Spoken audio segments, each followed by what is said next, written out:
त्या युद्धाचा परिणाम असं होते त्याची अफवा पसरली जात आहे की पेट्रोल आणि डिझेल कमी होते, त्यामुळे पेट्रोल पंपावरती खूप मोठं लाईट लागली.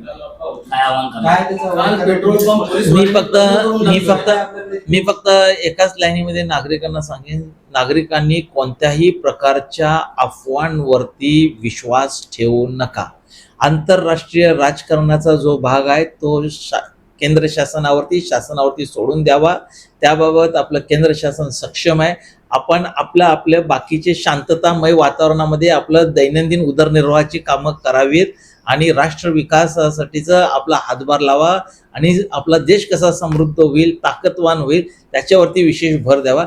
आणि कुठल्याही अफवांवरती विश्वास ठेवून पेट्रोल पंपांना रांगा लावणे, प्रशासनाकडून जोपर्यंत याबाबत कुठल्याही सूचना दिल्या जात नाहीत तोपर्यंत कुठल्याही सोशल मीडियाच्या कुठल्याही एखाद्या ह्याच्यावरती विसंबून राहून स्वतःचा कुठलाही चुकीचा निर्णय कृपया कुणीही घेऊ नये. आणि समाजात कुठलाही जातीय तेढ, धार्मिक तेढ, वैमनस्य, द्वेषपूर्ण वातावरण निर्माण होईल असं देखील कृत्य कुणीही करू नये असं मी आवाहन करतो. आणि तशी आपल्या जिल्ह्यामध्ये, बुलढाणा जिल्ह्यामध्ये अत्यंत शांततामय वातावरण आहे. लोक अत्यंत परिपक्व देखील आहेत आणि कुठलीही अडचण येणार नाही असा मला विश्वास देखील आहे.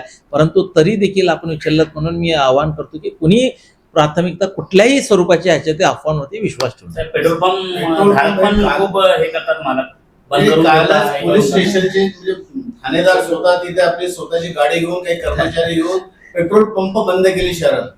आणि त्याच्यामुळे काय झालंय की मोठ्या प्रमाणात 35%